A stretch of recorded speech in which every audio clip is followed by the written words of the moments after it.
The applause thundered through the opera house like a wave crashing against shore, jolting Rosalind from sleep with the disorienting violence of someone waking in an unfamiliar place. Her neck ached. Her cheek felt warm against something firm and expensive-smelling, wool and cedar and something darker she couldn't name. She opened her eyes. She was leaning against a man's shoulder, a stranger's shoulder. Heat flooded her face as she jerked upright, her borrowed silk gloves catching on the velvet of the theatre seat. The stranger beside her didn't move immediately, his posture rigid and controlled in a way that suggested he'd been aware of her presence for quite some time. Around them, the audience rose in a rustle of fine fabric and polite conversation, but Rosalind could feel eyes turning toward their box, curious, amused, scandalized. Her voice came out hoarse. She cleared her throat, mortification burning through her chest. "I'm so terribly sorry. I didn't mean to—" The man finally turned to look at her. He was younger than she'd expected, perhaps 33 or 34, with dark hair swept back from a face that would have been handsome, if not for the cold assessment in his blue eyes. There was something aristocratic in the sharp line of his jaw, the way he held himself with the unconscious authority of someone accustomed to being obeyed. "Didn't mean to what?" he asked, his voice low and precise. "Fall asleep during one of the season's most anticipated performances? Or use a complete stranger as your pillow?" Rosalind's hands twisted in her lap. The emerald dress Felix Grimley had loaned her suddenly felt too tight, too obvious, too much like the costume it was. "Both. Neither. Where is Mr. Grimley?" The stranger's eyebrow lifted fractionally. "The gentleman who abandoned you here?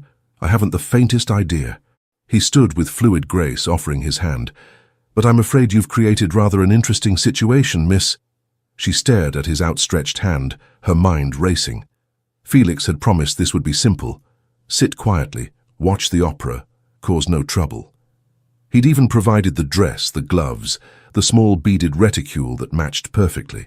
Jonathan had sworn it was harmless.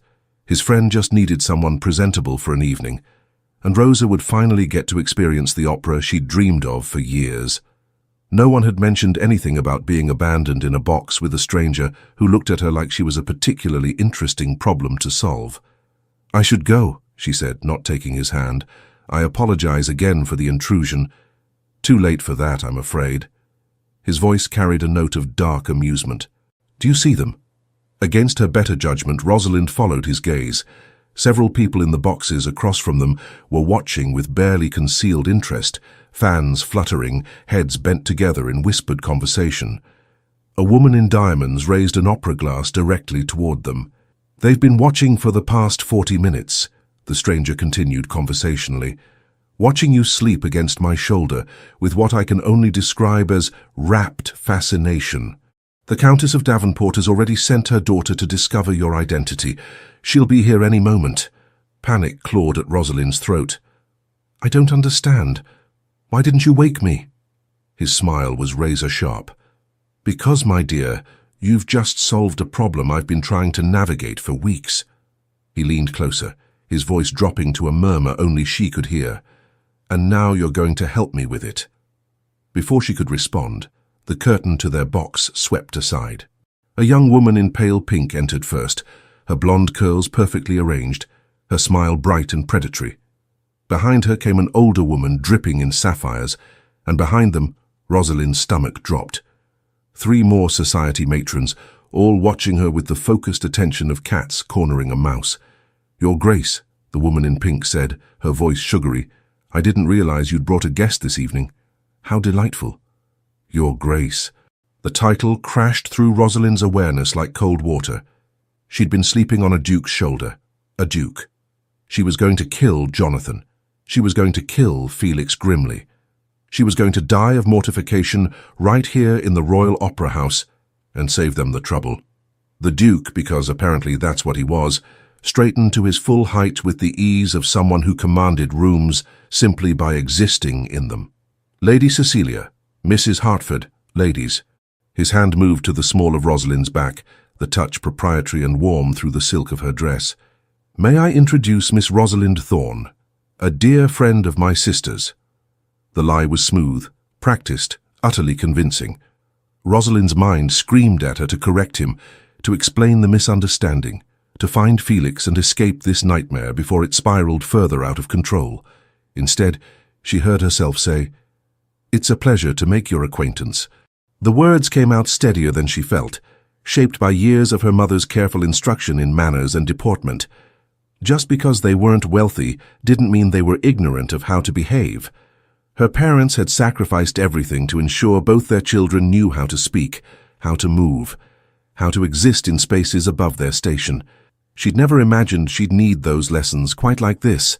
"Thorn," Lady Cecilia repeated, her eyes narrowing slightly. "I don't believe I'm familiar with the family. My sister met Miss Thorn at the lending library in Cheltenham," the Duke said, his tone suggesting the conversation was concluded. "They've been corresponding ever since.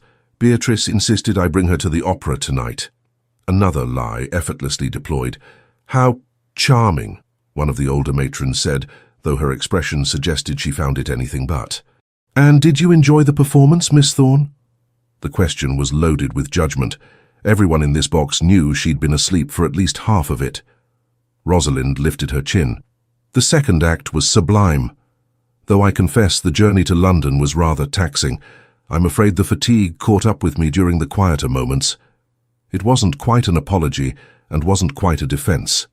The Duke's hand pressed slightly more firmly against her back, approval or warning she couldn't tell. "Of course," Lady Cecilia said, her smile sharp. "Travel can be so exhausting. Though I must say, Your Grace, I didn't realize you'd be bringing a guest when we discussed attending together." The emphasis on together was deliberate, possessive. "Plans change," the Duke said mildly.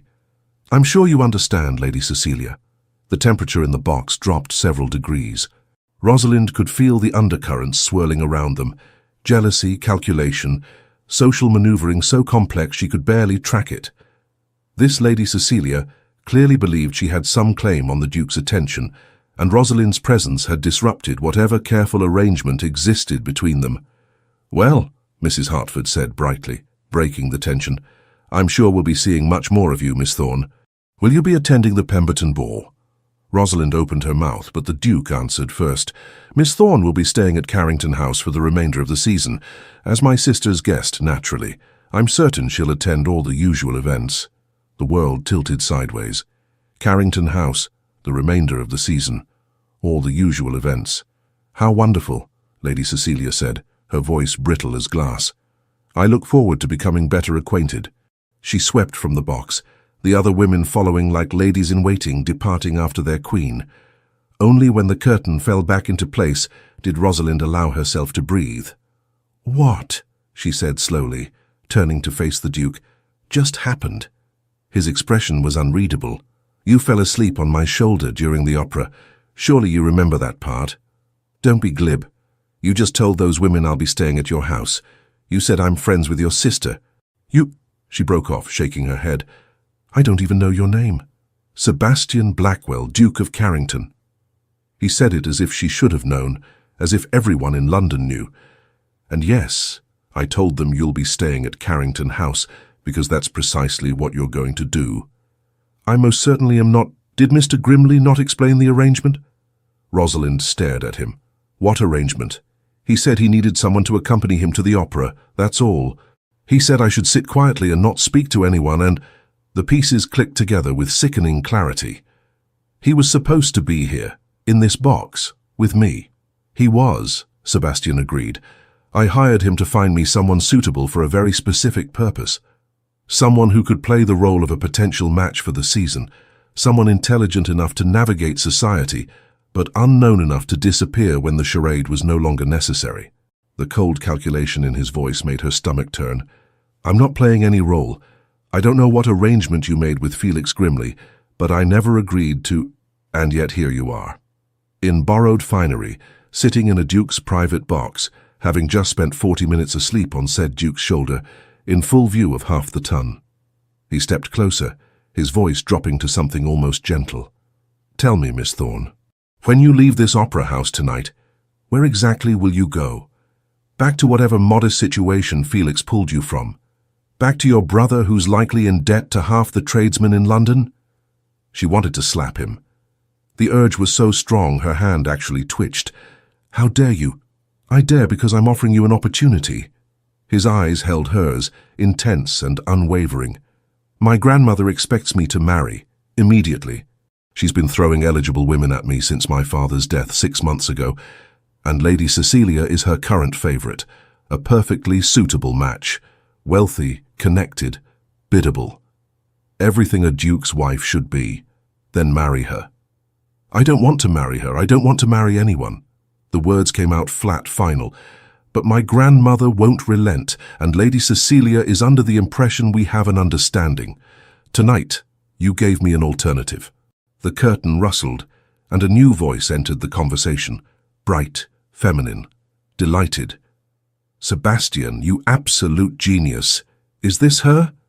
A young woman burst into the box with the energy of a summer storm.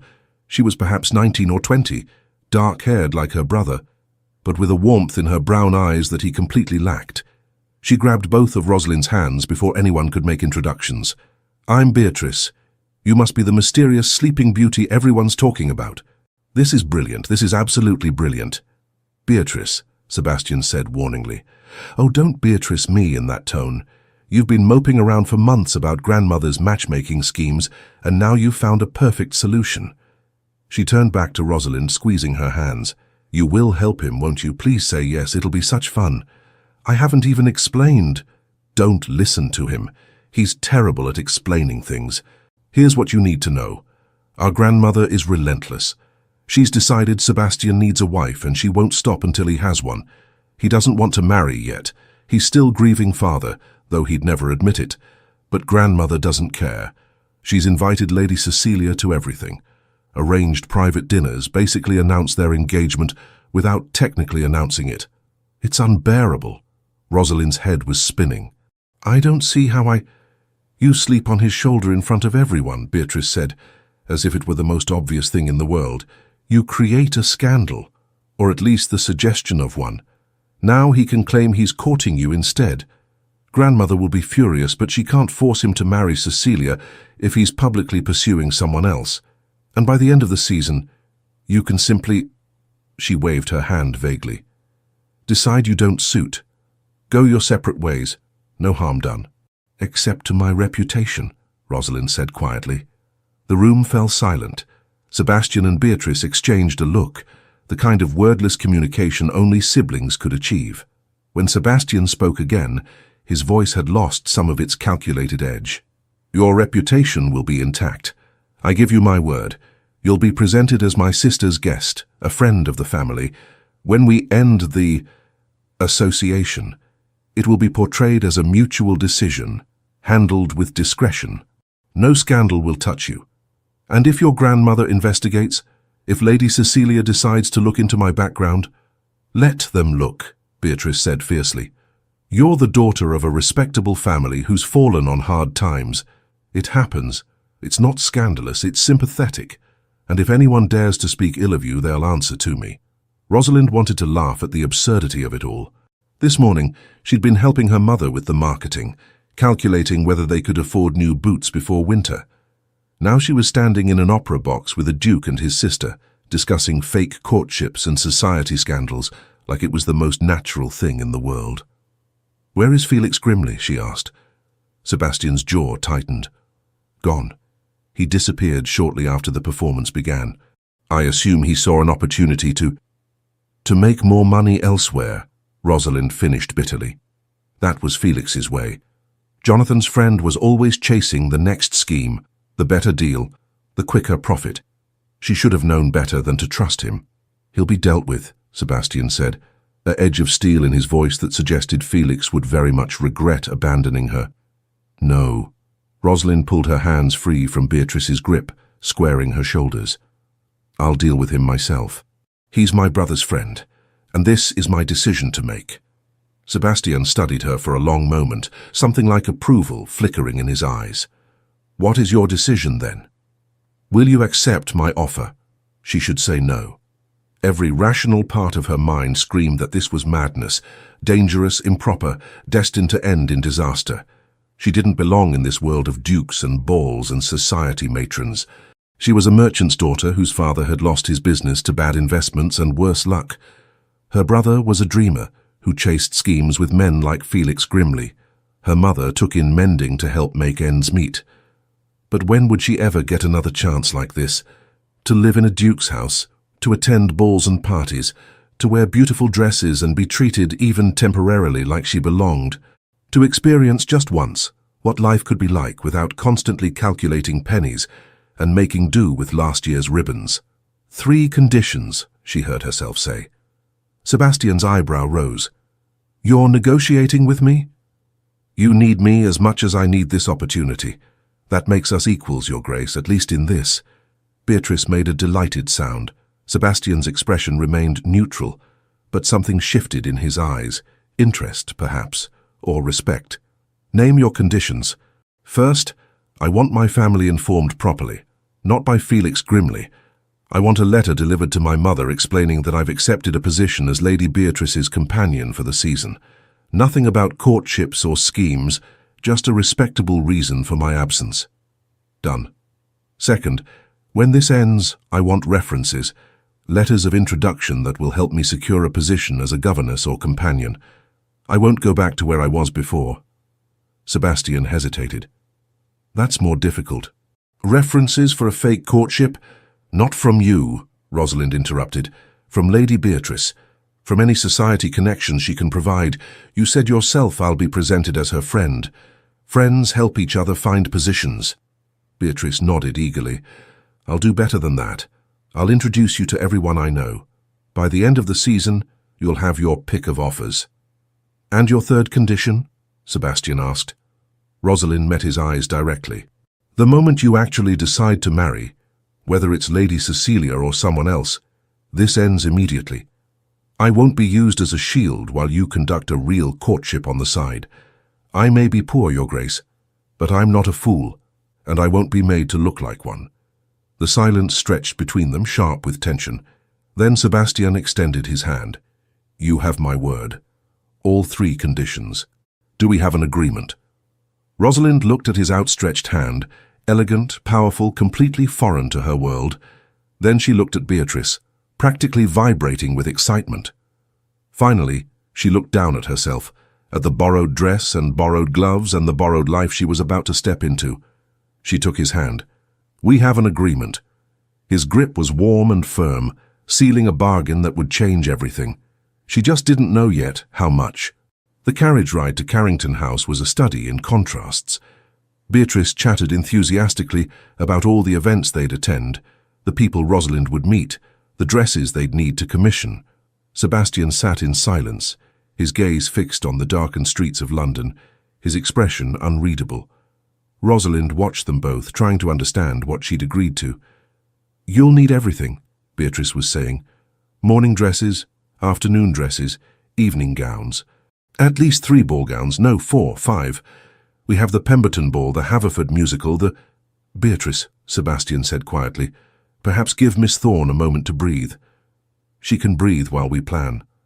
But Beatrice softened, squeezing Rosalind's hand. I'm sorry, I'm just so excited. This house has been unbearably gloomy since Father died. Grandmother's constant lectures about duty and marriage, Sebastian brooding in his study. This will be fun, I promise. Rosalind wasn't sure fun was the word she'd use, but she appreciated the girl's enthusiasm. When they arrived at Carrington House, her breath caught. The building was massive, a cream-colored facade with columns and windows that seemed to glow from within.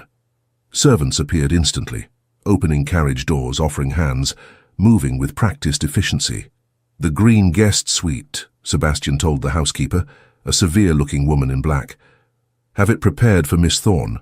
She'll require a lady's maid as well. Of course, Your Grace. The housekeeper's eyes flicked to Rosalind with curiosity, but no judgment. Right away. Inside, the house was even more intimidating. Marble floors, soaring ceilings, portraits of stern-faced Blackwell ancestors watching from the walls. Rosalind felt like a fraud with every step, certain someone would realize she didn't belong and throw her out into the street. Your grandmother, she said suddenly. When will I meet her? Sebastian's expression darkened. Tomorrow. She'll have heard about tonight by then. She'll want to assess the situation. Assess me, you mean? Yes. At least he was honest. A young maid appeared, curtsying. If you'll follow me, miss, I'll show you to your rooms. Rosalind turned back to Sebastian and Beatrice, suddenly uncertain. Thank you for this opportunity. Sebastian nodded, his face giving nothing away. But Beatrice pulled her into an impulsive embrace. It's going to be wonderful, she whispered. You'll see. The green guest suite was larger than Rosalind's entire house. She stood in the center of the bedroom, turning slowly to take it all in. The four-poster bed with its silk hangings, the writing desk by the window, the wardrobe that could fit 10 of her dresses with room to spare, the attached sitting room with its own fireplace. This was where she'd live, for the next several months, while pretending to be courted by a duke. The absurdity of it hit her all at once, and she had to sit down on the edge of the bed before her legs gave out. What had she done? A soft knock at the door interrupted her spiraling thoughts. Miss, I'm Alice. I've been assigned as your lady's maid. The girl who entered was perhaps a year or two younger than Rosalind, with red hair tucked under a cap and friendly brown eyes. She carried a tray with tea and biscuits. I thought you might be hungry, Alice said shyly. It's late and I didn't know if you'd eaten. Rosalind's throat tightened with unexpected emotion. That's very kind. Thank you. As Alice set about laying out nightclothes and preparing the room, Rosalind sipped the tea and tried to organize her chaotic thoughts. Tomorrow she'd face the Dowager Duchess. Tomorrow she'd have to continue this charade in daylight. Tomorrow she'd have to be someone she wasn't. But tonight, in this beautiful room with its soft sheets and warm fire, she could simply exist. When Alice finally departed with a cheerful, "Sleep well, miss," Rosalind changed into the borrowed nightgown and climbed into bed. The mattress was softer than anything she'd ever felt. The pillows smelled of lavender. She should be terrified. Instead, she felt strangely calm. Maybe Beatrice was right. Maybe this would be fun. Or maybe, a small voice whispered in her mind, it would be something else entirely. Morning arrived with pale sunlight and the quiet efficiency of servants she didn't hear, but whose work was evident everywhere. Fresh flowers in the vase, a dress laid out for her, water already steaming in the basin. Alice helped her dress in a morning gown of soft yellow muslin that fit surprisingly well. Lady Beatrice had it sent up from the modiste this morning, Alice explained at Rosalind's questioning look. She said you'd need something proper to wear while we wait for your wardrobe to arrive. My wardrobe? Oh yes, miss. Lady Beatrice has already sent word to Madame Dubois. You're to have a fitting this afternoon. Rosalind's head spun. Less than 12 hours, and already her life had been reorganized without her input. Breakfast was served in a sunny morning room, where Beatrice held court with boundless energy, rattling off plans while pushing pastries onto Rosalind's plate. Sebastian was absent. He always breakfasts early, Beatrice explained, then locks himself in his study with estate business. He's been even worse since father died, burying himself in work instead of properly grieving. It drives grandmother mad. And where is your grandmother? Still asleep. She never rises before 10, which gives us plenty of time to prepare you. Prepare me for what? Beatrice grinned. For war. The Dowager Duchess of Carrington descended the main staircase at precisely 10 o'clock, like a general surveying a battlefield. She was not what Rosalind expected. Tall, silver-haired, with the same blue eyes as her grandson but sharper, more assessing. She wore black for mourning, but made it look regal rather than somber. Her posture so perfect it made Rosalind's back ache in sympathy. So, the Dowager said, her voice carrying across the entrance hall, this is the young woman who fell asleep on my grandson's shoulder. Rosalind curtsied, grateful for years of her mother's instruction. Your Grace, I apologize for the unconventional introduction. Unconventional, the Dowager's lips quirked. That's certainly one word for it. She circled Rosalind slowly, examining her like a horse at auction. You have good posture, tolerable looks. Your dress is well made, but last season's style, and those are not your pearls. Rosalind felt her face heat. No, Your Grace. They belong to Lady Beatrice. At least you're honest. The Dowager stopped in front of her. My granddaughter tells me you're a friend from Cheltenham, that you met at a lending library. That's the story we've agreed upon, Your Grace. Surprise flickered across the Dowager's face. You admit it's a fabrication. Would you prefer I lie to you? Silence fell like a blade. Beatrice made a strangled sound. From somewhere behind Rosalind, she heard Sebastian's voice, low and warning. "Miss Thorne!" But the dowager threw back her head and laughed. "I like you," she declared. "You have spine, foolish spine perhaps, but spine nonetheless." Her eyes narrowed. "My grandson hired you to disrupt my plans for Lady Cecilia. Don't bother denying it. I've already extracted the truth from poor Mr. Grimley, who is currently regretting every decision that led him to my morning room." Rosalind's stomach dropped. I don't care about the scheme," the dowager interrupted. "Sebastian is as stubborn as his father was. If he doesn't want to marry Lady Cecilia, he won't, no matter how many dinners I arrange. What I do care about is whether you understand what you've walked into." She gestured for Rosalind to follow her into a private sitting room. Sebastian moved to join them, but his grandmother held up one imperious hand. Alone. When the door closed, leaving them in silence, the dowager settled into a chair and pointed to another. "Sit, and tell me who you really are." There was no point in lying now. Rosalind sat, folding her hands in her lap, and told the truth. She spoke of her father's failed business, her mother's quiet strength, Jonathan's endless schemes, the life of careful economy and hard work that had shaped her, the education her parents had sacrificed to provide, the dreams she'd had to set aside when the money ran out. The dowager listened without interruption, her expression unreadable. When Rosalind finally finished, silence hung between them like smoke. "You're poor," the dowager said flatly. "Gently bred, but poor. No connections, no fortune, no prospects beyond whatever position you might secure as a governess." "Yes, Your Grace. And my grandson offered you a fantasy, a few months of luxury in exchange for play acting as his potential bride." "That's an accurate summary." The dowager leaned forward. "Let me tell you what will happen, Miss Thorne. You'll spend the next few months at balls and parties, wearing beautiful dresses and dancing with lords. Sebastian will be attentive in public and distant in private, because that's who he is. Controlled, careful, emotionally unavailable. You'll start to believe the fantasy. You'll start to hope that maybe somehow it could be real." Rosalind's chest tightened, but she kept her voice steady. "I'm not naive enough to confuse performance with reality. Everyone is that naive when the performance is good enough." The dowager stood, moving to the window. "My concern is not for you, girl. You'll survive. You're clever and adaptable, and Beatrice will ensure you land on your feet. My concern is for Sebastian."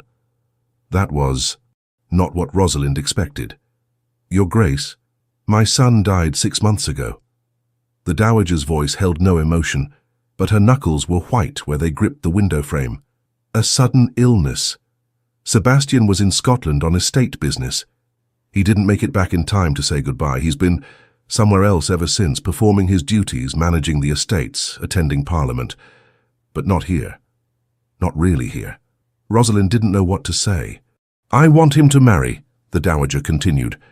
"Not because it's his duty, though it is. Not because he needs an heir, though he does. I want him to marry because I want him to live again, to feel something beyond duty and grief. Lady Cecilia is suitable, yes, but she's also vapid and self-absorbed.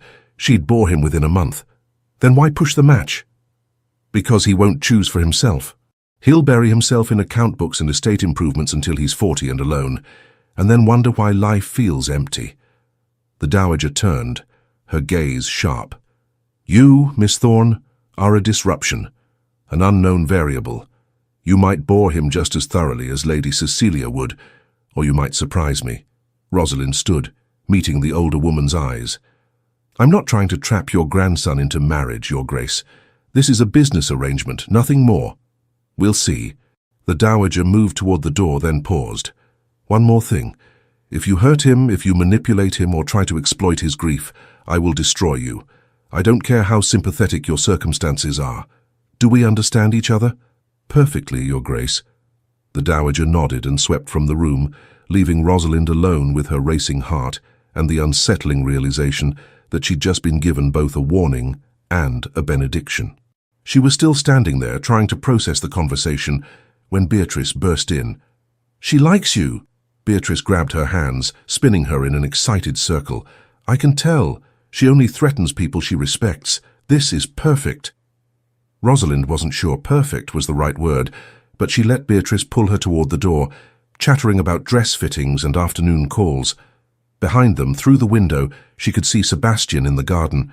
He stood very still, hands clasped behind his back, staring at nothing. Performing his duties, the Dowager had said, but not really here. Rosalind wondered suddenly what it would take to make him present, to crack through that controlled facade and find the man underneath. Then she pushed the thought away. This was temporary, a performance, nothing more. She repeated it like a prayer as Beatrice dragged her toward the waiting carriage. Nothing more. The modiste's shop was a revelation of silk and velvet, lace and ribbon, colors Rosalind had only dreamed of wearing. Madame Dubois moved around her with pins and measuring tape, creating dresses from nothing but air and expertise. "The emerald will bring out your eyes," she murmured in accented English, "and the cream with gold embroidery for the Pemberton ball, classic, elegant, unforgettable." Beatrice approved everything with lavish enthusiasm, adding shawls and gloves and delicate slippers until Rosalind's head spun. "This is too much," she protested weakly. "Nonsense. You're Sebastian's—" Beatrice caught herself, glancing at the modiste. "You're my dear friend, only the best." When they finally returned to Carrington House, Rosalind's feet ached, and her mind was full of fashion plates and social calendars. She wanted nothing more than to collapse in her beautiful room and sleep for a week. Instead, she found Sebastian waiting in the library. "Miss Thorne," he said formally. "May I have a word?" Beatrice made an encouraging gesture and disappeared with suspicious speed. Rosalind entered the library, hyper-aware of the door closing behind her. The room was lined floor to ceiling with books, a fire crackling in the hearth, leather chairs positioned for reading. It smelled of paper and wood smoke and faintly of cedar. Sebastian stood with his back to the fire, his expression carefully neutral. "I wanted to thank you," he said, "for handling my grandmother with such grace this morning. I understand she was direct. She threatened to destroy me if I hurt you." His lips quirked, not quite a smile. "That sounds like her. She loves you very much. She loved my father more. I'm simply the remaining heir." He said it without bitterness, as if stating a fact. "But yes, she loves me in her way." Rosalind moved toward the shelves, letting her fingers trail along the spines. "How did he die?" "Your father. Pneumonia. Very sudden. He was never particularly strong, but we thought—" Sebastian stopped, his jaw tightening. "We thought he had years left." "I'm sorry. Are you?" The question was sharp. "Or is that simply what one says?" Rosalind turned to face him. "My father lost everything he'd built over 30 years in a single bad investment. He came home one evening and told us we'd have to sell the house, let go of the servants, move to smaller lodgings. He stood in our parlor and apologized for failing us, and I watched something break inside him. He's never been the same. So, yes, Your Grace, I understand loss, and I'm genuinely sorry for yours."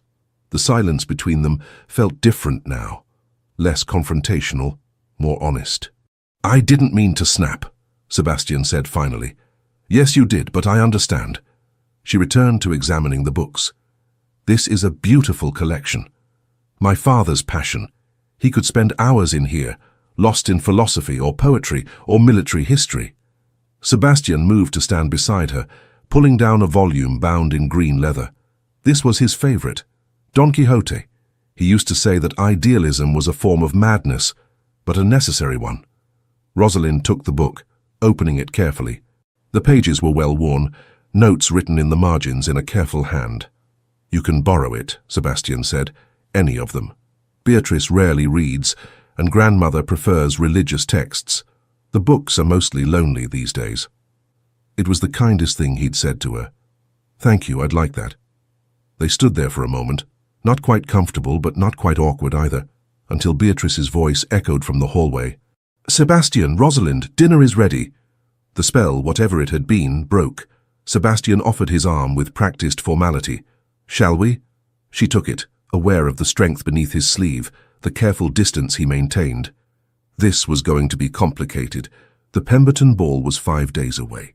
5 days of dress fittings and dancing lessons with a terrifying French instructor who kept shouting, "Non, non, you must feel the music."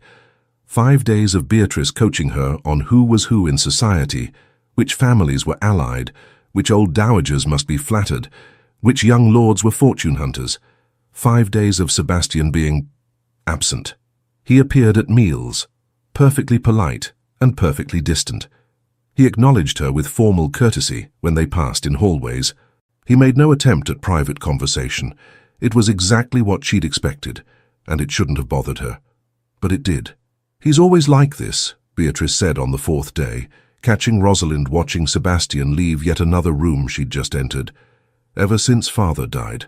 Present but not present." "Your grandmother said something similar." "Did she?" Beatrice looked intrigued. "What else did she say?" "That she wants him to live again." Beatrice's expression softened. "We all do. But he won't let us in. He just works, endlessly, as if stopping would mean facing something he's not ready to face." Rosalind thought of her own father, who'd retreated into silence after his business failed. Different losses, same response. Withdraw, protect, survive. Maybe he just needs time. "Maybe," Beatrice said doubtfully. "Or maybe he needs someone who'll refuse to let him withdraw." That evening, Rosalind found herself in the library again, drawn by the promise of books and quiet. She was surprised to find Sebastian there, papers spread across a desk, a ledger open before him. "I can leave," she said, already backing toward the door. "Stay." He didn't look up from his work. "I'm just finishing these accounts." So she settled into one of the leather chairs with Don Quixote and tried to focus on the words. But she kept stealing glances at him, the way his brow furrowed when he found a discrepancy, the precise way he dipped his pen, the slight slump of his shoulders that suggested exhaustion. "You're staring," he said without looking up. "I'm observing. Is there a difference?" Staring is rude. Observing is educational. That earned her an actual glance, something that might have been amusement in his eyes. "And what have you learned? That you work too hard. That you carry tension in your shoulders. That you're avoiding something by burying yourself in ledgers." His jaw tightened. "You presume much, Miss Thorne. You hired me to be your fake interest in courtship. That requires a certain level of presumption." He set down his pen with deliberate care. "Did Beatrice send you in here to lecture me?" "No one sent me. I came to read. You're the one interrogating me about observations." For a moment she thought he'd dismiss her, return to his ledgers with cold finality. Instead, he leaned back in his chair, studying her with those unsettling blue eyes. "Tell me about your family," he said. "Beyond what you told my grandmother. I should know the details if we're to be convincing." It was practical, strategic, not personal at all. So why did it feel like an invitation? "My mother is kind and strong," Rosalind began slowly. "She never complains, even when she's taking in mending at midnight to afford Jonathan's debts. My father was brilliant once. Everyone said so. He built a successful trade business from nothing. But one bad partner, one dishonest deal, and it all collapsed. He blames himself. And your brother?" "Jonathan means well. He just believes in shortcuts, in luck, in the idea that success is one clever scheme away. He's chased fortune with Felix Grimley for 3 years now. Nothing's worked yet." Sebastian's expression was unreadable. "Does it anger you that he keeps trying and failing while you sacrifice?" She considered. "Sometimes. But mostly I just want him to be happy, to find something real to build, not another fantasy to chase." "And what do you want? For yourself?" The question caught her off guard.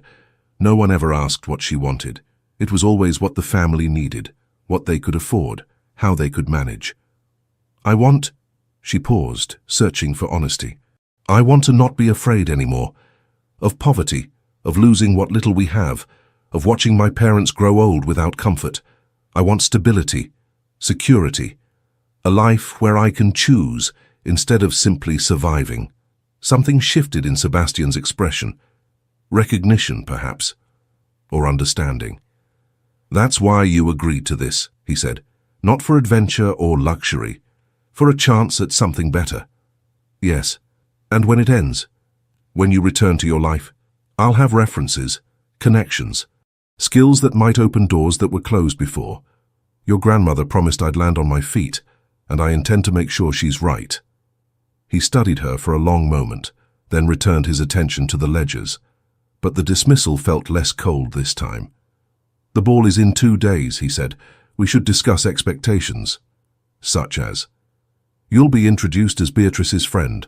I'll ask you to dance, the first waltz and the supper dance. We'll be seen in conversation throughout the evening, enough to suggest interest but not so much as to be scandalous. What about Lady Cecilia?" His hand tightened on his pen. "She'll be there. With my grandmother's encouragement, undoubtedly. You'll likely face questions, possibly rudeness." "I can handle rudeness." "Can you?" He looked up sharply. "This isn't a theoretical exercise, Miss Thorne. Society can be cruel, especially to those it perceives as overreaching. You'll be judged on every word, every gesture. One misstep and you'll be torn apart. Then I won't misstep. Such confidence, such necessity," she countered. "I can't afford doubt, Your Grace. I agreed to this arrangement, and I'll see it through, whatever that requires." He watched her for a moment longer, then nodded slowly. "Very well. We'll leave for the ball at 8. Wear the cream gown with gold embroidery." Madame Dubois said the same thing. "Madame Dubois has excellent taste." He returned to his ledgers, effectively ending the conversation. But as Rosalind left the library, she carried with her the strange warmth of his attention, the curious weight of his questions about what she wanted. 2 days until the ball. 2 days until everything changed. The cream gown fit perfectly, molding to her figure before falling in elegant folds to the floor.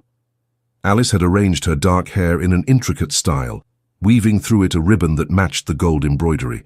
Small pearls, real ones this time, borrowed from Beatrice, adorned her ears and throat. She looked like someone else, someone who belonged. "You're stunning," Beatrice breathed, appearing in her doorway in pale blue silk. "Sebastian is going to forget how to speak." "Sebastian is going to perform his role, as will I," Rosalind corrected, but her heart fluttered traitorously.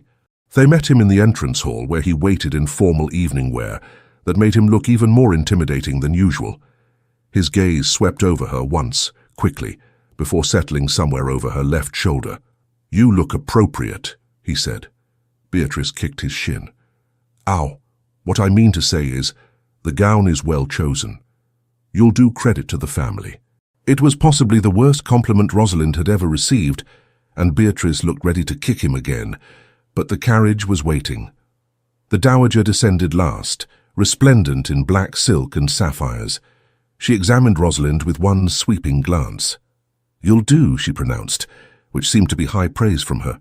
The Pemberton ball was everything Rosalind had imagined and more.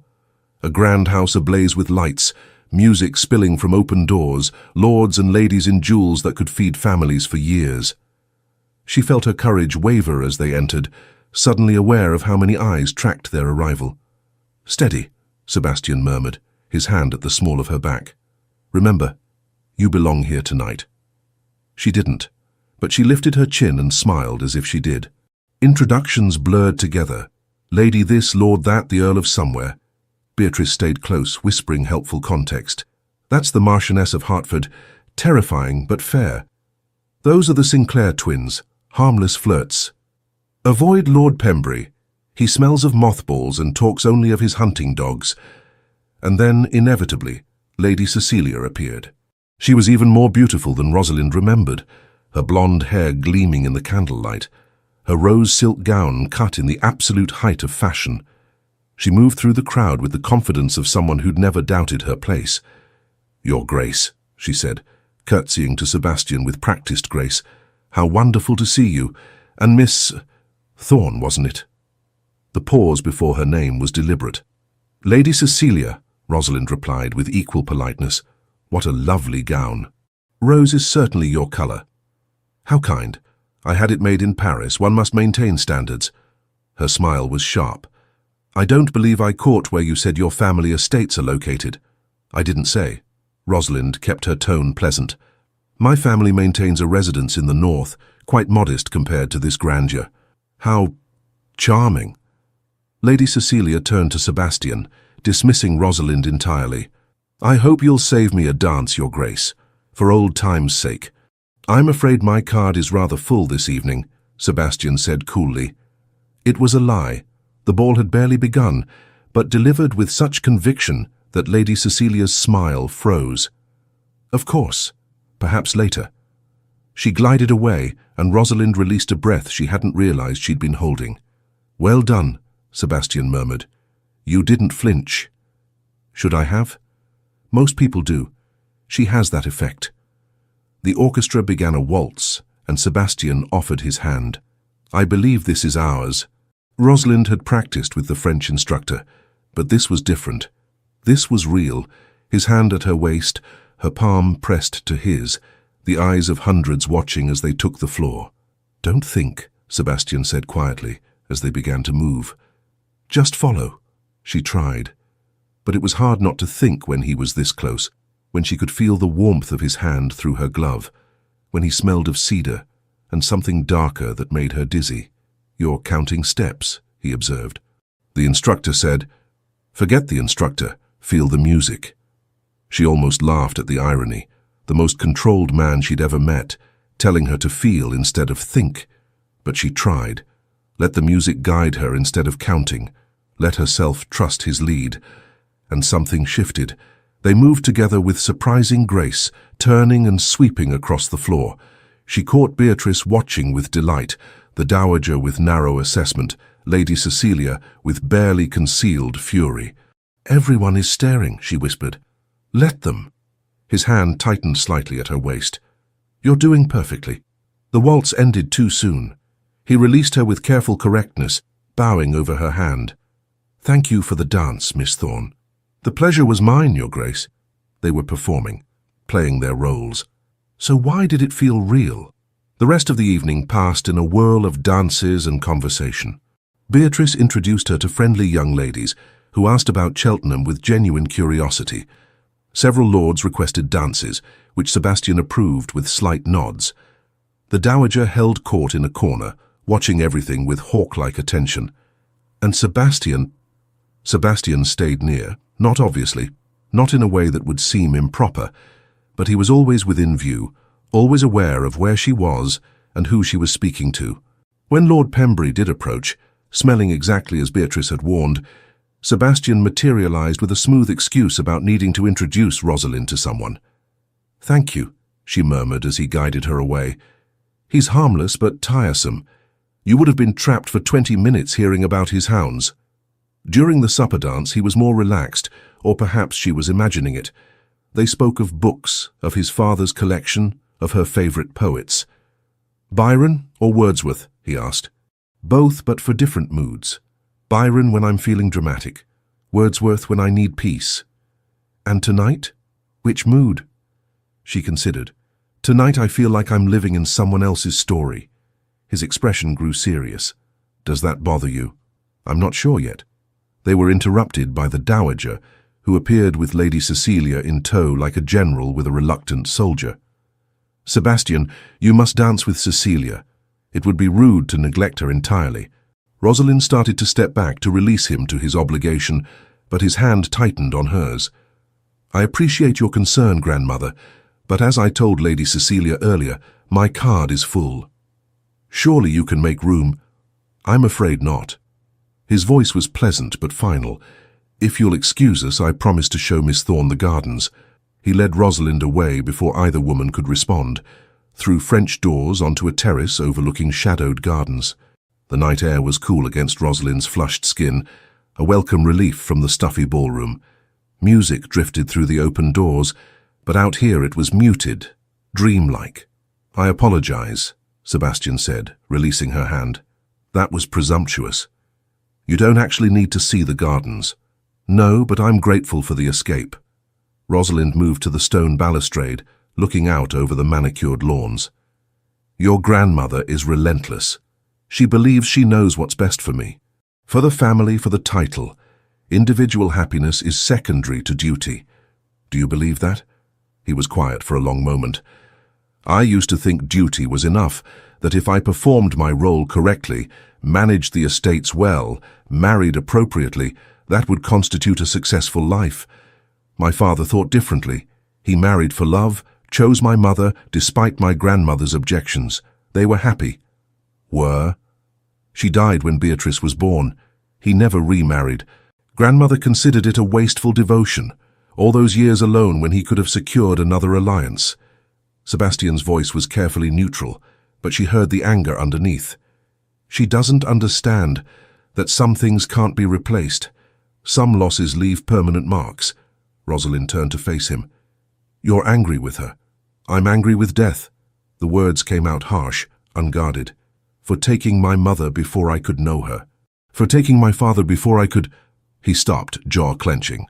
This is inappropriate conversation for a ball. We're alone. You're allowed to be inappropriate. Am I? His laugh was bitter. I'm the Duke of Carrington. I'm never allowed to be anything but appropriate. That sounds exhausting. It is. They stood in silence, the night wrapping around them like silk. Rosalind knew she should return to the ballroom, knew this moment was too intimate, too real. But she couldn't make herself move. Thank you, Sebastian said finally, for tonight, for playing your role so well. It's been easier than I expected. Easier to lie, you mean? Easier to breathe. He met her eyes, and something in his expression made her breath catch. You make it easier to breathe. Before she could respond, before she could even process what that meant, voices drifted from the doorway. They stepped apart instinctively, putting proper distance between them as Lady Cecilia emerged with two other young women. Oh, Cecilia said, her eyes narrowing. I didn't realize the gardens were occupied. How fortunate that I found you, Your Grace. The Dowager is asking for you. It was a lie. Rosalind could see it in the calculated gleam of Cecilia's eyes, but Sebastian couldn't refuse without being openly rude. Of course. He bowed to Rosalind. Miss Thorne, thank you for the evening air. Your Grace. He left, and Rosalind was alone with three women who looked at her like predators assessing prey. You're very bold, one of them said, a brunette in yellow silk, monopolizing the Duke's attention so thoroughly. I wasn't aware conversation constituted monopoly, Rosalind replied evenly. Conversation. Cecilia's smile was sharp. Is that what you call it? How fascinating. Most young ladies would be more careful about their reputations. Most young ladies, Rosalind said, letting steel enter her voice, would be more careful about revealing their jealousy quite so obviously. The brunette gasped. Cecilia's face flushed. You forget yourself, Miss Thorne.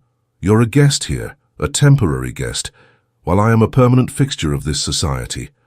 When the Duke tires of his little diversion, you'll return to whatever provincial obscurity you emerged from. I'll still be here. Then you have nothing to worry about. Rosalind moved past them toward the door. If you'll excuse me, I should return to the ball. She walked away with her head high, but her hands were shaking. Cecilia was right. This was temporary. A performance that would end, leaving Rosalind exactly where she'd started, while Cecilia and women like her remained in their gilded world. She found Beatrice near the refreshment table and grabbed her arm. I need to leave, she whispered. Please, I need to leave now. Beatrice took one look at her face and nodded. I'll tell Sebastian you're unwell, come on. They slipped away through a side entrance, avoiding the main crowds. In the carriage, Beatrice didn't press for explanations, just held her hand, while Rosalind tried to steady her breathing. She's wrong, you know, Beatrice said finally. Cecilia, whatever she said to you, she's wrong. Is she? Rosalind's voice cracked. I am temporary. This is all borrowed. The dress, the pearls, the life. In a few months it ends and I go back to being nobody. You're not nobody, you're extraordinary. Anyone with eyes can see it. But Rosalind turned to the window, watching the dark streets pass, and wondered if Beatrice was simply being kind, or if she was simply being naive. She avoided Sebastian for the next 3 days. It wasn't difficult. He seemed to be avoiding her too, burying himself in estate business and parliamentary duties. They crossed paths at meals, exchanged polite pleasantries, and retreated to separate corners of the house. The Dowager watched them with narrowed eyes, but said nothing. Beatrice tried to coax Rosalind into conversation, into explanations, but she deflected with practiced ease. On the 4th day, Felix Grimley appeared. He was shown into the morning room where Rosalind was attempting to read, though she'd been staring at the same page for 20 minutes. Miss Thorne, he said, bowing with exaggerated courtesy, you look well. Prosperity agrees with you. She closed her book slowly. Mr. Grimley, I wondered when you'd show your face. Ah, you're angry. Understandable. He settled into a chair, uninvited. In my defense, an unexpected opportunity arose at the opera. You abandoned me. I left you in capable hands. His smile was unrepentant. The Duke's hands, as it turned out. Things worked rather well, didn't they? Rosalind wanted to throw her book at him. You had no right to make decisions about my life without consulting me. Your brother seemed to think, Jonathan isn't here, I am. And I want to know exactly what arrangement you made with the Duke. Felix's expression grew more serious. He needed someone presentable, someone who could play a role for the season without expecting permanence. I thought of you, educated, lovely, in need of opportunity. It seemed perfect. Perfect for whom? You, Jonathan. How much did my brother profit from this scheme? Not as much as you're profiting now. Felix gestured around the elegant room. Look at where you are, Miss Thorne. Look at what you're wearing. In 3 months, you'll have connections that could secure you a position in any great house in England. He wasn't wrong, but that didn't make it right. I need you to deliver something to my mother, she said. A letter. And this time actually deliver it. Don't get distracted by better opportunities. Harsh. But he took the sealed letter she offered. Anything else? Yes. Stay away from Jonathan. Whatever schemes you're cooking up now, leave him out of them. He means well, but you bring out his worst impulses. Felix studied her for a moment, then laughed. You know, I almost believe you could order me around and make it stick. The Duke's influence is rubbing off on you. Get out, Mr. Grimley. He left, still laughing, and Rosalind sagged back into her chair. She'd barely recovered when Sebastian appeared in the doorway. I saw Grimley leaving. Did he upset you? No more than usual. She set her book aside. He delivered my letter to my family, or claims he will. Sebastian entered the room and she noticed he carried a small wrapped package. I wanted to give you this, as an apology for the other night. She unwrapped it carefully to find a leather-bound volume, a collection of Byron's poetry, beautifully illustrated. It's from my father's collection, Sebastian said, but he would have wanted it to be read, not simply preserved. And you said Byron suited your dramatic moods. Rosalind's throat tightened. I can't accept this. It's too valuable. It's a gift. Accept it. She traced the gold lettering on the spine, overwhelmed by the gesture. Why? Because Lady Cecilia upset you. Because I brought you into this situation. Because... He stopped, seeming uncertain. Because I wanted to. They looked at each other across the morning room, and Rosalind felt something shift between them, something dangerous and inevitable. Thank you, she whispered. He nodded and left quickly, as if staying would be a mistake. Rosalind held the book to her chest and tried to remember this was temporary. A performance, nothing real. But her heart wasn't listening. The Haverford Musicale was less intimidating than the Pemberton Ball, but no less strategic. Smaller gathering, more intimate conversations, greater opportunity for observation and judgment. Rosalind wore a dress of soft green silk that Madame Dubois promised, brought out the warmth in her complexion. Beatrice pronounced her perfect. The Dowager gave one of her approving nods that meant acceptable. Sebastian said nothing, but his eyes lingered on her in the carriage, and she felt the weight of his attention like a physical touch. The musicale itself was elegant. Performances of Mozart and Handel, followed by refreshments and conversation in the Haverfords' drawing room. Rosalind found herself swept into a group of young ladies who seemed genuinely friendly, asking about her friendship with Beatrice, her impressions of London, her thoughts on the season. She was beginning to relax when she heard her name mentioned from a nearby cluster of older women. Thorne, yes, the one the Duke is supposedly courting. Supposedly being the operative word. No family to speak of, no fortune, no connections. Mark my words, this is a passing fancy. The Dowager must be beside herself. The Dowager is practical. She'll let him have his fun, then steer him back to someone suitable. Lady Cecilia is still the favourite. Rosalind's face burned. She glanced around, hoping no one had noticed her overhearing, and found Sebastian watching her from across the room. His expression was unreadable, but he excused himself from his conversation and crossed to her. "Walk with me," he said quietly. He led her to a small conservatory off the main drawing room, glass walls and potted palms, the scent of earth and growing things. They were visible from the drawing room, but afforded some privacy. "You heard them," Sebastian said. It wasn't a question. "Yes. I'm sorry, society can be cruel." "They're not being cruel, they're being honest." Rosalind wrapped her arms around herself. "This is temporary. You've said so. I've said so. They're simply stating facts. Facts can still wound." She laughed without humor. "Do you know what the worst part is? I was starting to forget. Starting to believe that maybe this could be real. That maybe I could belong here." "Rosalind." "Don't." She held up a hand. "Don't make this harder.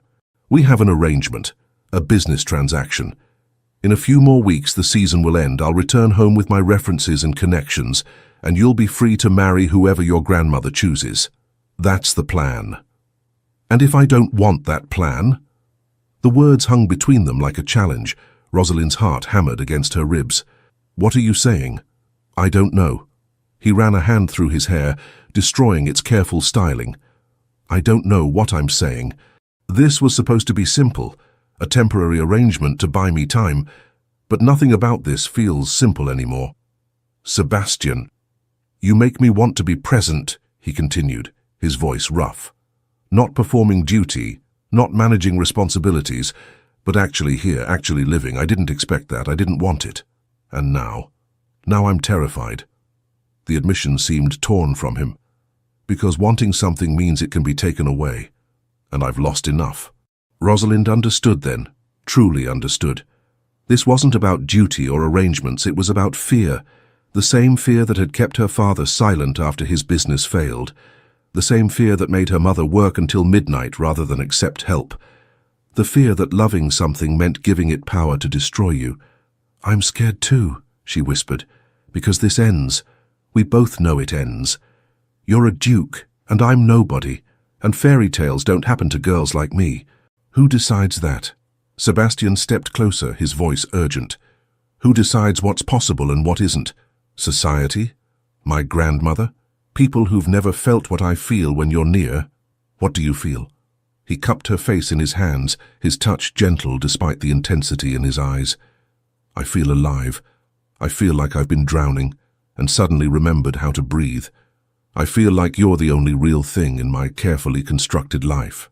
Rosalind's breath caught. This was dangerous. This was breaking the rules they'd established. But she couldn't pull away. "This is madness," she said. "My father's favorite book says idealism is a form of madness, but a necessary one." Then he kissed her. It wasn't the chaste kiss he'd given her at the ball for show, quick and proper and performative. This was real. His mouth on hers, gentle but insistent, tasting of wine and want. Her hands found his lapels clinging to him as the world tilted and reformed around this moment. When they finally parted, pulses racing, reality came crashing back. They were in a conservatory at a music hall, visible through glass walls to anyone who cared to look. The Duke of Carrington and his temporary arrangement kissing like they meant it. Because, Rosalind realized with dawning horror and hope, they did mean it. "We need to talk," Sebastian said. "Really talk. About what we want it to be. Sebastian, we can't just... Tomorrow, come to the library after breakfast. We'll discuss this properly." Before she could respond, Beatrice burst into the conservatory, her face flushed with excitement or alarm. Rosalind couldn't tell which. "There you are. Everyone's asking for you, Sebastian. And Rosalind, that dreadful Lady Pemberton wants to introduce you to her nephew. I told her you were indisposed, but she's insistent." They followed Beatrice back to the drawing room, and Rosalind tried to compose herself. Her lips still tingled, her heart still raced. Everything had changed in the space of one kiss, and everyone was watching. She barely slept that night, alternating between reliving the kiss and imagining disaster scenarios. By the time dawn broke, she'd talked herself in and out of hope a dozen times. The library meeting never happened, because at breakfast, the Dowager made an announcement that changed everything. "Sebastian, I've arranged a gathering for tomorrow evening. Just family and a few close friends. Lady Cecilia and her mother will attend, along with the Pembury family and several others. It's time we formalized your intentions." Sebastian's fork clattered against his plate. "I beg your pardon?" your intentions regarding marriage. You've been distracted this season, but now we must be practical. Lady Cecilia remains the most suitable option, and her family expects clarity. I have made no promises to Lady Cecilia, but you've given her reason to hope. The decent thing would be to formalize the courtship or release her to pursue other options. Since you clearly aren't interested in releasing her, I am releasing her. Sebastian's voice was cold. I have no intention of marrying Lady Cecilia. The dowager's eyes narrowed. Because of Miss Thorne? Silence fell over the breakfast table like snow. Beatrice looked between them with wide eyes. Rosalind wanted to sink through the floor. Because I don't love her, Sebastian said. I don't even particularly like her. She's exactly what you want. Suitable, connected, appropriate, but she makes me feel nothing. Love is a luxury, the dowager said sharply. Duty is what matters. Father didn't think so. He married for love. And look where it left him. Alone for 20 years after your mother died. Is that what you want, that kind of pain? Maybe pain is better than numbness. Sebastian stood abruptly. Cancel your gathering, grandmother. I won't be attending. He strode from the room, leaving devastation in his wake. The dowager turned to Rosalind, her expression like ice. This is your doing. I didn't ask for his affection, Your Grace. Didn't you? A pretty face, a sympathetic ear, playing the role of someone different from all the empty-headed girls chasing his title. How convenient that you appeared exactly when he was most vulnerable. That's not fair, Beatrice began, but the dowager silenced her with a look. You're a governess's daughter playing dress-up, the dowager continued, her voice cutting. You have no fortune, no family, no real place in his world. What do you think happens if he actually marries you? How long before he resents the sacrifice? Before he sees what he's given up for a moment of infatuation? Each word landed like a blow, because each word echoed Rosalind's own fears. You're right, she said quietly. I don't belong here, I never did. She left the room with as much dignity as she could muster, climbed the stairs to her borrowed room, and began to pack. Alice found her 20 minutes later, folding dresses with shaking hands. Miss, what are you doing? I'm leaving. But does His Grace know? His Grace doesn't need to know. This arrangement was always temporary. I'm simply ending it ahead of schedule. Miss, I don't think... Please, Alice, just help me pack. And ask someone to arrange a carriage. I'll be gone by noon. Alice looked torn but obeyed. Within an hour, Rosalind's borrowed life was packed into 2 small cases. She left the beautiful dresses, all except the green silk she'd worn to the musicale, which she couldn't bear to part with. She left the pearls, the gloves, the accessories. She kept only the Byron that Sebastian had given her, and one dress that Madame Dubois had already been paid for. She wrote 2 letters, one to Beatrice thanking her for everything, and one to Sebastian. The second letter took 6 attempts. What did you say to a duke you'd almost let yourself love? Your Grace, I'm returning home. This arrangement has run its course, and I think we both know it's time to end before anyone gets hurt beyond repair. Thank you for your kindness and generosity. I'll treasure the memories of these weeks. Please don't try to find me. Let this be a clean break. Yours in gratitude, Rosalind Thorne. She sealed it and left both letters on her writing desk. The carriage was ready at noon, as requested. Rosalind took one last look at the beautiful green guest suite, the elegant hallways, the life she'd briefly inhabited. Then she climbed into the carriage and left Carrington House behind. Home felt smaller than she remembered. The modest rooms, the worn furniture, the smell of bread baking and laundry soap. It should have felt comforting. Instead, it felt like a cage she'd briefly escaped, only to be locked back inside. Her mother embraced her tearfully, asking a dozen questions. Jonathan looked guilty and relieved in equal measure. Her father simply nodded, as if he'd expected this return all along.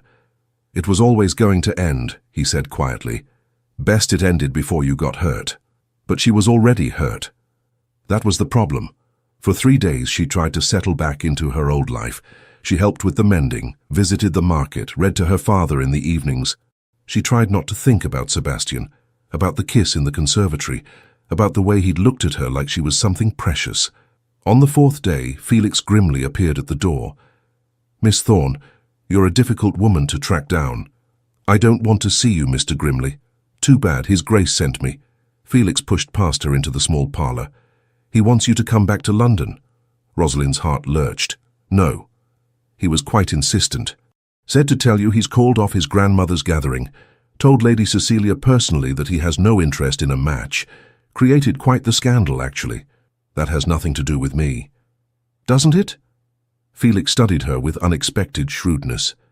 He's also threatening to fire me if I don't bring you back, which I'd normally ignore, except he's the only client I have right now who pays on time and doesn't ask me to do anything actually illegal. So I'm afraid I'm going to have to be persistent. The answer is no. Rosalind. Her mother appeared in the doorway, wiping her hands on her apron. Perhaps you should hear what Mr. Grimley has to say. Mother, I saw your face when you came home, darling. I saw what you've been like these past days. If this Duke makes you happy, he doesn't make me happy. He makes me confused and scared and angry. Rosalind's voice cracked. He makes me want things I can't have, and that's worse than anything. Her mother crossed the room and took her hands. When your father lost everything, I wanted to run, to take you children and disappear rather than face the shame. But running doesn't make the wanting go away. It just makes you wonder what might have been. This is different, is it? Or are you just too frightened to find out? Rosalind pulled her hands free. It doesn't matter what I want. His grandmother made it clear. I'm not suitable. I'm nobody. His grandmother, Felix interjected, isn't the one asking you to come back. He is. Quite desperately, I might add. He's been like a caged animal since you left. Then he'll recover. Dukes always do. But even as she said it, she thought of Sebastian's face when he talked about his father, about loss, about being afraid to want things. She thought of the library conversations, the careful way he'd handed her Byron, the kiss that had felt like falling and flying simultaneously. Just come back for one conversation, Felix pleaded. Hear what he has to say. If you still want to leave after that, I'll drive you home myself. No more schemes, no more tricks, I promise. Rosalind looked at her mother, who nodded encouragingly, at her father, who looked resigned, at Jonathan, who looked hopeful. One conversation, she said finally, and then I'm done. Felix grinned. Excellent. I've got a carriage waiting outside. We can leave immediately. Now? The man is desperate, Miss Thorne. I don't think he'll last another day. Against her better judgment, against every rational thought, Rosalind gathered her cloak and followed Felix to the waiting carriage. She was either about to make the best decision of her life or confirm her worst fears. She supposed she'd find out soon enough. Carrington House looked exactly the same, but somehow different through the lens of absence. The servants greeted her with surprised smiles. Alice nearly cried when she saw her. He's been impossible, miss, absolutely impossible, locked in his study for days. Where's Lady Beatrice? With her grandmother, trying to calm her down. There's been quite the row. Of course there had. Felix deposited her in the entrance hall and disappeared with suspicious speed. Rosalind stood there, clutching her reticule, wondering if she should wait or flee or march straight to Sebastian's study and demand answers. The decision was made for her when Beatrice appeared at the top of the stairs. Rosalind! She flew down the steps and embraced her fiercely. Finally! He's been utterly wretched. I've never seen him like this. Beatrice, I don't know what I'm doing here. You're here because he loves you, you fool. Beatrice grabbed her shoulders. And you love him. Anyone with eyes can see it. Love isn't enough. Your grandmother can be managed. She's stubborn and difficult, but she's not cruel, and she wants Sebastian happy even if she has a terrible way of showing it. She said I was playing dress-up, that I have no place in his world. Then make a place. Beatrice's eyes were fierce. Fight for him, fight for this, because I've watched him these past days and he's half alive without you. Don't let fear steal this from both of you. Before Rosalind could respond, Sebastian himself appeared in the hallway leading from his study. He looked terrible. Hair disheveled, jacket missing, exhaustion in every line of his face. Rosalind. Her name was a prayer. You came. Beatrice squeezed her hand once, then slipped away, leaving them alone. Felix said you wanted to talk, Rosalind said, her voice steadier than she felt. I want to do more than talk, but yes, we need to talk. Come with me? He led her to the library. Their space, the room where she'd first seen him vulnerable. The fire was lit, books scattered across surfaces as if he'd been pulling them down, searching for something. "I'm sorry," he said once the door closed, "for my grandmother, for the situation, for not being clearer about what I wanted before you left." "What do you want?" The question came out barely above a whisper. Sebastian crossed to her, taking her hands in his. "I want you to stay. Not as an arrangement or a performance or a temporary solution. I want you to stay because you want to, because this is real, because I—" He took a shaky breath. "Because I love you." The world stopped. "You can't," Rosalind said reflexively. "We've known each other less than a month. This is infatuation or gratitude or— it's love." His grip on her hands tightened. "I've spent my entire life being told what to feel, how to behave, what duty requires. But this is the first thing I've felt that's entirely my own. And I'm tired of pretending it doesn't matter. Your grandmother will never accept me.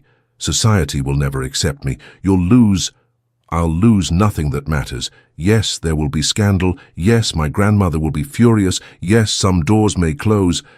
But what I gain, the possibility of actual happiness, that's worth more than any number of society approvals."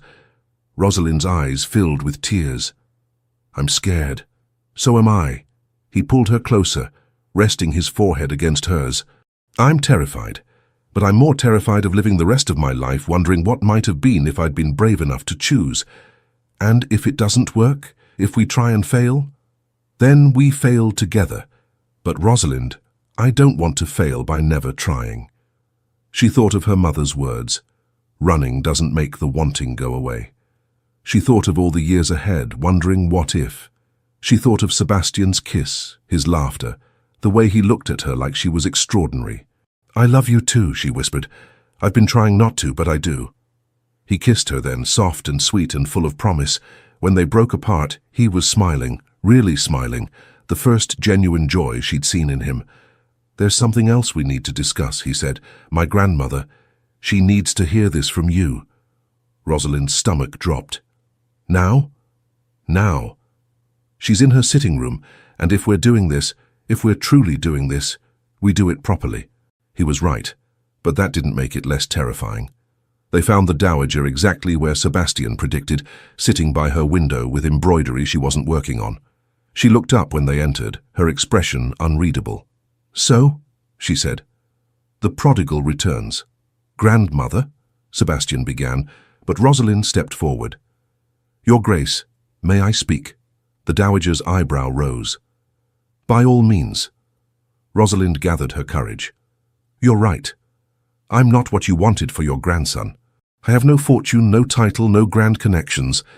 My father lost everything he built. My brother chases schemes with men like Felix Grimley, and I spent most of my life counting pennies and making do. By every measure society uses, you're right.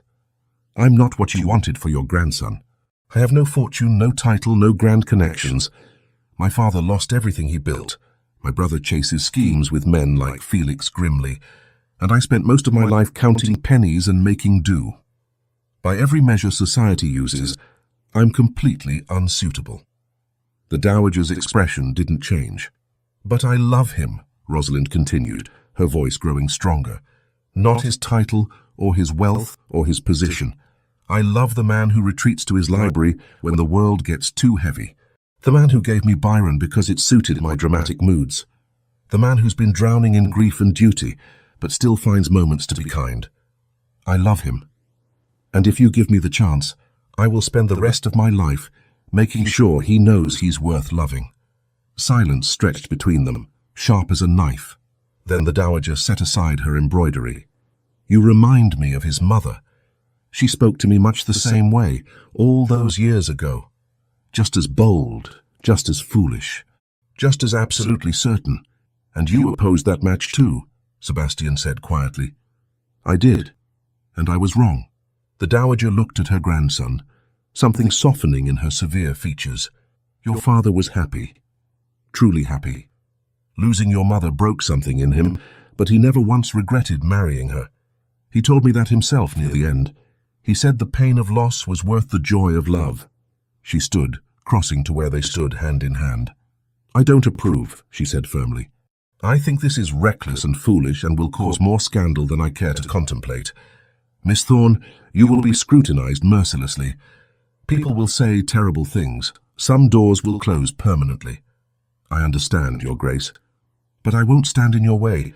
If this is what you both want, truly want, I'll support it. Publicly even, though I reserve the right to say I told you so, if it all goes horribly wrong. Sebastian released Rosalind's hand to embrace his grandmother. Thank you. Don't thank me yet. We have a great deal of work to do if we're going to manage this properly. Miss Thorne needs a proper sponsor, better references, and will need to craft the narrative carefully. The romantic rescue angle might work, the Duke saving the impoverished gentlewoman. Or perhaps we emphasize her education and accomplishment. She continued planning, and Rosalind caught Beatrice peeking through the doorway, grinning triumphantly. This wasn't a fairy tale ending. There would still be challenges, still be people who disapproved, still be moments of doubt. But as Sebastian took her hand again, squeezing gently, Rosalind felt something she hadn't felt in years. Hope. The Sinclair Ball was the social event of the season, and everyone was waiting to see what the Duke of Carrington would do. Rosalind stood at the top of the grand staircase in a gown of deep sapphire silk that the Dowager herself had commissioned from Madame Dubois. If you're going to be talked about, she'd said tartly, you might as well look magnificent while they do it. Below, the ballroom glittered with candles and jewels. The cream of London society gathered to whisper and speculate. Ready? Sebastian murmured beside her. No, but I'm doing it anyway. He smiled and offered his arm. Together, they descended the stairs. The whispers started immediately, a susurrus of scandal and speculation. Rosalind saw Lady Cecilia standing with her mother, her expression sour. Saw the matrons who dismissed her as a passing fancy. Saw Felix grimly lurking near the refreshments with Jonathan, both of them watching with unconcealed interest. Sebastian led her directly to the center of the ballroom. The music had already begun, but he waited for the current dance to end. Then he turned to her, his voice carrying across the sudden silence. Miss Rosalind Thorne, would you do me the honor of this dance? It was a simple question, but in the weighted quiet of the ballroom, it was a declaration. She placed her hand in his. The honor is mine, Your Grace. They took the floor alone. A breach of etiquette that made the whispers explode into frantic murmurs, but Sebastian didn't seem to notice. He pulled her into the first position of a waltz, his hand warm at her waist. Everyone's staring, she said. Let them. They'll talk regardless. We might as well give them something worth discussing. The music swelled and they began to move. This time, Rosalind didn't count steps or worry about form. She simply followed his lead, trusting him completely. As they turned across the floor, other couples gradually joined, but Rosalind barely noticed. She was aware only of Sebastian, the warmth of his hand, the intensity of his gaze, the way he held her like she was precious. I spoke to your father yesterday, he said quietly. Her eyes widened. What? I went to your home, formally asked his permission to court you properly. He said, and I quote, if she's fool enough to want you, I won't stand in her way. I think he likes me. Rosalind laughed, tears pricking her eyes. That's his version of approval. I also settled Jonathan's debts, quietly, through Felix. Your brother thinks he won at gambling, but the games were rather dramatically fixed in his favor. Sebastian, you can't... I can, and I did. Your family's situation is no longer precarious. You're not accepting me out of desperation or obligation. If you choose me, it's only because you want to. The music soared toward its conclusion. Around them, the ball continued, but in their small orbit, time seemed suspended. I do want you, Rosalind said, desperately, terrifyingly, completely. Then when this dance ends, I'm going to ask you something, and I need you to answer honestly. What question? The waltz concluded. They stood in the center of the ballroom, surrounded by hundreds of watching eyes. Sebastian stepped back and, to Rosalind's shock, dropped to one knee. The ballroom erupted in gasps. Rosalind Thorne, he said, his voice steady and sure. You fell asleep on my shoulder at the opera and changed my entire life. You made me want to be present instead of merely dutiful. You made me brave enough to choose happiness over expectation. You make me believe that love is worth the risk of loss. Will you marry me? The world held its breath. Rosalind looked down at the man kneeling before her, the Duke who'd given up his carefully controlled life for the possibility of something real. The man who'd driven to her modest home to ask her father's permission. The man who'd fixed Jonathan's debts just to ensure her choice was free. "Yes," she said, her voice clear and strong. 1,000 times yes. He stood and kissed her, right there in the middle of the Sinclair ballroom in front of everyone. It was scandalous and perfect and absolutely inappropriate. The crowd's response was mixed. Some applause, some shocked silence, some angry whispers. But Rosalind didn't care. When they finally broke apart, she saw the dowager standing at the edge of the ballroom. The older woman's expression was complicated, disapproval and resignation and perhaps the tiniest bit of approval. She nodded once, just once, but it was enough. Epilogue. 6 months later, Rosalind stood in the Carrington House library, now officially hers as much as it had been Sebastian's father's. She was cataloguing the collection properly, a project the Dowager had suggested with surprising support, when she came across a letter tucked into the Byron that Sebastian had given her all those months ago. It was in his father's handwriting, addressed to Sebastian but never sent. "My dear son, if you're reading this, I've already gone. I'm sorry for that, sorry for the burden I've left you, sorry for the grief I know you'll carry. But I want you to know, your mother was worth it. Every moment of joy, every moment of loss. Love is not a burden or a weakness. It's the only thing that makes duty bearable. Don't make the mistake of choosing safety over happiness. Don't let the fear of loss keep you from living. Find someone who makes you brave and hold on to them with everything you have. The title, the estates, the responsibilities, they'll still be there tomorrow. But love? Love demands you be present. Love demands courage. Be brave, my son. Your loving father." Rosalind's eyes filled with tears. She was still standing there, reading and rereading the letter, when Sebastian found her. "What's this?" he asked, then saw what she held. His face went pale. "I found it. Just now. I think he wanted you to read it." Sebastian took the letter with shaking hands, reading it slowly. When he finished, he sank into one of the leather chairs, gripping the paper like a lifeline. "He knew," he said hoarsely. "Somehow he knew what I'd need to hear." Rosalind knelt beside his chair, taking his free hand. "He knew you, that's all. He knew his son would need permission to choose happiness. I miss him. I know." They sat together in the quiet library, surrounded by books and memories and the ghosts of love that had come before. Eventually, Sebastian pulled her up into his lap, holding her close. "Thank you." "For what?" "For falling asleep on my shoulder, for being brave enough to stay, for teaching me that love isn't a weakness." Rosalind smiled, nestling against his chest. "You're welcome, though technically I think you're the one who taught me. Before you, I thought safety was the same as security, that surviving was enough. And now? Now I know that living requires risk, and love is the best risk of all." Outside the library windows, London continued its endless dance of society and scandal. But inside, in their sanctuary of books and firelight, the Duke of Carrington and his unsuitable Duchess were perfectly, completely content. The whispers about their marriage never fully stopped. Society remained divided on whether the match was romantic or ridiculous. The Dowager continued to make pointed comments about proper behavior, though she also ensured that anyone who openly insulted Rosalind found themselves mysteriously excluded from the best events.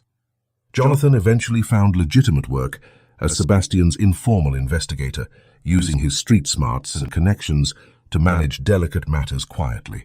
Felix Grimley became the family's official consultant for situations requiring discretion and creativity, though Sebastian kept him on a very short leash. And every year on the anniversary of their engagement, Sebastian and Rosalind attended the opera. They sat in the same box where it had all begun, and every year, without fail, Rosalind let herself drift to sleep against his shoulder while the music played. It was their tradition, their reminder, their proof that sometimes the best things in life begin with an accident. Thank you for being here. You are the reason these stories exist, because you believe in love that chooses courage over convenience, in characters who fight for happiness despite the odds, in endings that feel earned and true. Your presence makes this space warm and welcoming, and I'm grateful for every moment you spend with these characters. Do you have a favorite line or scene? Your engagement helps me understand what moves you, what keeps you listening, and what kinds of stories to create next. Consider subscribing if you'd like more Regency romances with emotional depth and genuine character growth. Thank you for being here. You make this community what it is.